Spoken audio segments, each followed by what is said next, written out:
Hi, I'm Antonio Centeno. I'm the founder of Real Men, Real Style. Now, I got a question the other day from the Colonel Angel, and he's a subscriber to me over on YouTube, and he had a great question. He's Antonio, how can a young man aged 18 to 25, how can he dress with style and still look classy? And I'm reading into his question a bit, but I bet that he's running into resistance. He's having problems because he looks around and it's difficult because there's a lot of guys that are dressing down, a lot of people that will make fun of you if you decide to dress up. And so I want to give him a few tips. I want to give him 7 tips on what I think a young man should be thinking about if he's in that age group and as he's developing his style. Now, before we get started, I'll ask you to subscribe to my YouTube channel. By doing that, these videos come right to you.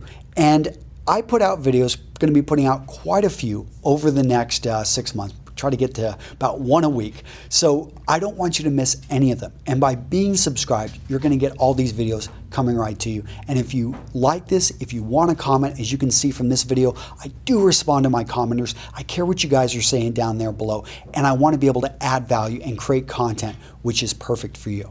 Okay, so the question again from the Colonel Angel. I just love that username. I'm going to go ahead and I'm going to give you 7 points. And these are going to be a bit general. You've probably, if you've watched quite a few of my videos, some of them I've covered before, but I think they're important and they're very relevant to a young man just starting off. So tip number 1 is keep it simple. A lot of guys go out there and they think that style, fashion, whatever they want to call it, is about buying the latest shoes, about buying the most expensive shirt, about owning a $2,000 suit, which is way out of their price range. Honestly, style and fashion, whatever you want to call it, it doesn't have anything to do with that. It's just you using your clothing, you using your mannerisms, you using how you decide to build up your life, and using that to send a message and a signal of who you are, what you stand for, and what you're about. Now, there are those people out there, and I grew up in West Texas. Let's just say that we called them kickers back then, and they had, they wore the Wrangler jeans. They had the whole Western shirt going thing. I mean, this is when Garth Brooks was pretty big, and I guess I don't know if he's making a comeback, but I've always been a George Strait fan myself. But they really had that look, and I don't know if they were riding horses. Most of them were not riding horses to school, but they were they had dualies. And they had those bigger trucks. I remember looking at this, and it was just kind of odd for me. But when it came down to it, it actually made sense with a lot of their lifestyles. My buddy Sean Sales, he actually rode bulls. And I mean, there was a 16, 17-year-old guy, and he was getting out there and making it happen. So the clothing that he wore actually was functional, and it worked with what he decided to do. Now, I don't know where you're at. You could be in Chicago, you could be in New York, you could be in Mumbai, you could be over in Johannesburg, you could be, who knows, you could be in Stockholm. But wherever you're at, there's a local style that you probably need to pay attention to. But don't feel that you need to make this overly complicated. Look around and look at, okay, this is my environment. I'm either in an urban or perhaps I'm in a rural environment. Keep it simple. Look what you can add into your wardrobe with what you have, and that maybe is going to also suit your location needs. So here in Wisconsin, we have to think about the seasons. We get pretty, not too warm, we get mild summers. I'm just going to put it like that. But we get extreme winters. It gets really cold here. And because of that, I'm going to have clothing that can work in extreme cold weather. So my outerwear, performance hats, which actually keep my head warm, scarves are going to be something I don't mind spending a bit more money into. So keeping it simple, making sure that whatever you get is going to be practical for your environment. In addition to keeping it simple, don't look necessarily to try to bring in a wide range of colors and patterns. You can simply go with solids. Instead, focus in on the fit of your clothing. This is something that most young men are totally skipping on. So if you go over to my style pyramid, I talk about fit, fabric, and style. Fabric is where you can compromise at. You can't necessarily afford the best. Style, you're going to be kind of at the mercy of, again, what's local. If you're over in Europe, styles are very different than what they're going to be over here in the Midwest of the United States.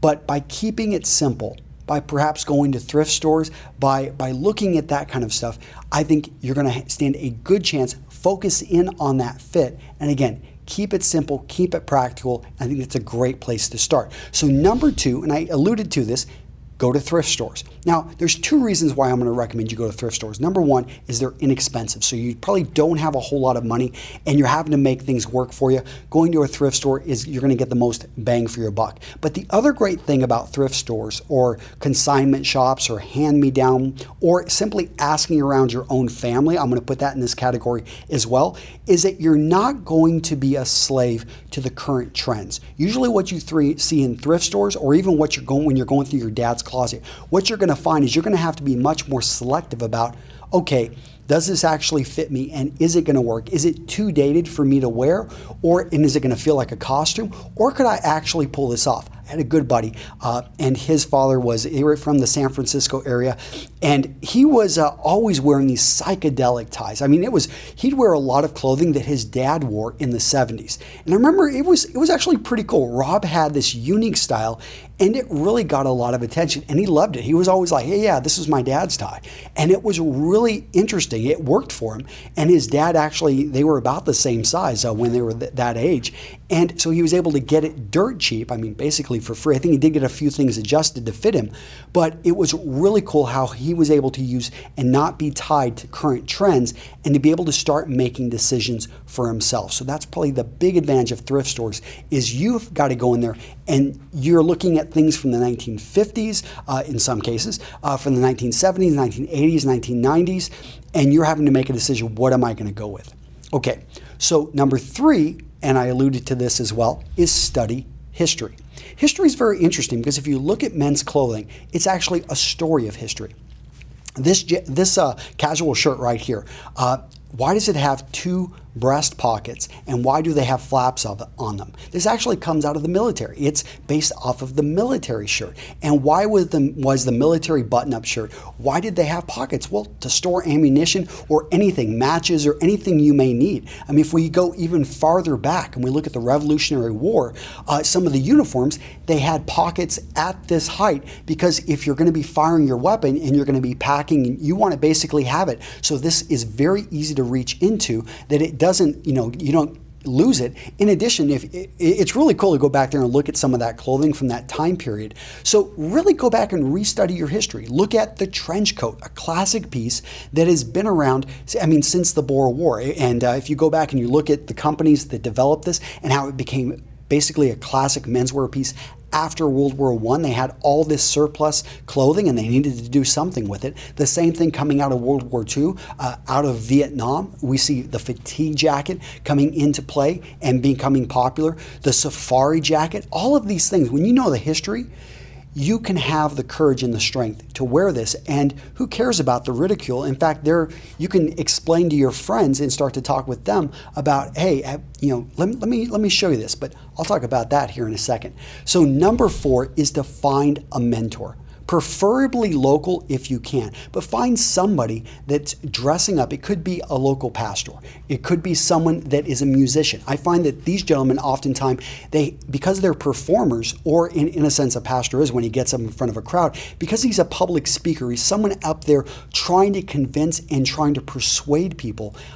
Those are great people to look to in sense of to get an inspiration for their style, to learn from them and to work with them. Now, it would be really great if you have someone in your family who could be a mentor as well. This doesn't have to be your father, doesn't have to be your grandfather. It could be an uncle, could be a cousin, it could be a brother-in-law. But maybe look around and see if you can find that mentor. They are going to help you answer a lot of questions. And by the way, it doesn't have to be a man as well. So number 5, go into the best menswear store in your area. Even if you have to drive a little bit, if you're in New York City, don't be intimidated by going into Brooks Brothers or some of these other high-end stores. Go in there and look at the clothing, try it on, and then, yes, put it back. You possibly can't afford it, or it's not the right time for you to buy this. But now that you've tried on the best, you're going to understand the best. There's a reason why top artists or some of the top painters in the world, why they would go to Paris. Well, let's think about it. Some of the museums there, and if you want to be inspired by art and sculpture, go to Italy. You'll just be amazed at what you see there. Because when you surround yourself with the best and you see the masters, what they've done, then all of a sudden you become a better judge of everything that falls below it. And so when you see that great jacket and it's on sale for $50 at a thrift store, instead of you saying, oh, that's kind of pricey, you actually realize, wow, that's a great deal, and you snatch it up and take it to get it adjusted immediately. So number 6, learn to sew. A lot of guys, maybe they view this as somehow effeminate or it's non-masculine. Guys, let's go back and let's look at Rambo. Remember First Blood Part 1 when he falls through the trees? What does he do? He's bleeding all over the place, got that huge cut. He sews himself shut because he's got that survival knife with the thing he just opens up at the top. I used to have a knife like that, but no, I mean, sewing not only I think is very. If you look at the master tailors throughout the world, most of them are men. And this is a craft and a skill. It's an artistic way of life that has been around since the beginning of time. And let's go ahead and let's even look at it from a practical point of view. Why would you want to spend $10 or $5 to get a button sewn on when you can learn to do it yourself? Why would you want to pay $20 to get your trousers hemmed when you can simply do that yourself? And if you're in college, instead of looking at like, oh, I don't have the time, how about you look at this as a money-making option? You could actually charge people for making these adjustments. And I'm not saying test on their clothing, but let's just say I had a buddy in college and that's how he learned how to become a pretty good barber, is he simply tested on all of us. And I did get one bad cut that I never went back to him, but he got better. And now from what I hear, he's pretty darn good. So again, learn to sew. I think that's a great tip for you. Number 7, teach others. So I'm a big Star Wars fan. And if you remember the different levels of the Jedi, now, I know some of you Sith out there are going to get all upset about this, but if you look at the levels of the Jedi, we've got Padawan, Jedi, and then the Master level. So in order to go from Padawan to Jedi, you've got to learn, and you've got to pass a trial. That's cool. But in order to go from Jedi to Master, what do you have to do? You've got to teach. And that is, if you start helping others and teaching others, you're going to find that your level of expertise is going to have to go up because you really want to know what you're talking about and what you're passing on to others. So hopefully these 7 tips, you found them useful. Thank you for the great question and for being a subscriber. And if any of you guys have any questions, always make sure to put them in the comments. I'll try to interact. I can't always guarantee I'll make a video, but who knows? Sometimes I will. And if you want more information about men's style, guys, you guys know where to get it. Go to realmenrealstyle.com and grab my free 47-page ebook on men's style. It's there, and you'll become an email subscriber, and you'll get these updates right to your inbox. Take care. See you in the next video. Bye-bye.